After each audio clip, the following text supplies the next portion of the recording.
ಮನಸ್ಸಿನ ಆಧ್ಯಾತ್ಮಿಕ ಆನಂದದಲ್ಲಿ ಭಜನೆಯ ಪಾತ್ರ ಬಹಳ ಮುಖ್ಯವಾಗಿದೆ. ದಾಸವರೇಣ್ಯರೆಲ್ಲರೂ ಹೇಳಿರುವುದೂ ಇದನ್ನೇ.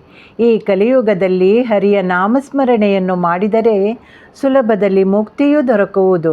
ಆದ್ದರಿಂದ ಭಜಿಸು ಭಜಿಸು ಮನವೇ ಶ್ರೀಹರಿಯ ಎಂದು ದಾಸರೆಲ್ಲರೂ ಹಾಡಿದ್ದಾರೆ. ಭಜನೆಯಿಂದಲೇ ದೇವರ ಅನುಗ್ರಹವನ್ನು ಪಡೆಯುವುದು ಎಷ್ಟು ಸುಲಭವೆಂದರೆ, ನಾವು ಮಲಗಿ ಪರಮಾದರದಿ ಪಾಡಲು ಶ್ರೀಹರಿಯು ಕುಳಿತು ಕೇಳುವನು.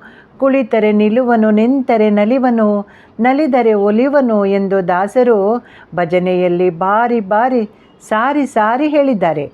ಅಂತಹ ಶಕ್ತಿಯು ನಮ್ಮ ಭಜನೆಗಿದೆ. ದೊಂಡರಂಗಡಿಯಲ್ಲಿ ಏಕಾಹ ಭಜನಮಂಗಲದಲ್ಲಿ ಮುಲ್ಕಿ ಜಯರಾಮ್ ಪ್ರಭುಗಳ ಭಜನೆಗೆ ಭಕ್ತಿಯ ಹೆಜ್ಜೆಗಳು ಕುಣಿದ ಸೊಬಗಿನ ಒಂದು ಸಣ್ಣ ದೃಶ್ಯವಿದು. ಇಲ್ಲಿ ಯಾರೂ ನೃತ್ಯ ಕಲಾವಿದರಲ್ಲ. ಭಕ್ತಿಯ ಸೆಳೆತವೇ ಅವರಿಂದ ಭಕ್ತಿಯ ಹೆಜ್ಜೆಗಳನ್ನು ಹಾಕಿಸಿದವು. ದೇವರ ಸಾನ್ನಿಧ್ಯ, ಅಲ್ಲಿ ಭಕ್ತಿಪೂರ್ಣ ಭಜನೆ, ಹರಿನಾಮದ ಕೀರ್ತನೆಯೊಂದಿಗೆ ದೀಪದ ಸುತ್ತಲೂ ತನ್ಮಯತೆಯಿಂದ ಕುಣಿದ ಗೃಹಲಕ್ಷ್ಮಿಯರನ್ನು ನೋಡುತ್ತಿದ್ದಂತೆ ಮನಸ್ಸು ಭಾವಪರವಶವಾಗುವುದು. ಆತ್ಮೀಯರೇ, ನಾನು ಚಂದ್ರಮತಿ ಎಸ್ ರಾವ್. ಎಲ್ಲರಿಗೂ ನನ್ನ ವಂದನೆಗಳು. ಹಾಲು ಉಕ್ಕಿ ಬಂದಂತೆ ಮುಲ್ಕಿ ಜಯರಾಮ್ ಪ್ರಭುಗಳ ಭಜನೆಗೆ ಜನರಲ್ಲಿ ಭಕ್ತಿ ಉಕ್ಕುಕ್ಕಿ ಬಂದು ಕುಣಿದ ನೃತ್ಯ ಭಜನೆ ನೋಡಿ ನಮ್ಮ ವೀಕ್ಷಕರು ಕೂಡ ಆನಂದಿಸಲೆಂದು ಮಾಡಿದ ಸಣ್ಣ ಪ್ರಯತ್ನ.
ಹೇಗನಿಸಿತು ನಿಮಗೆ?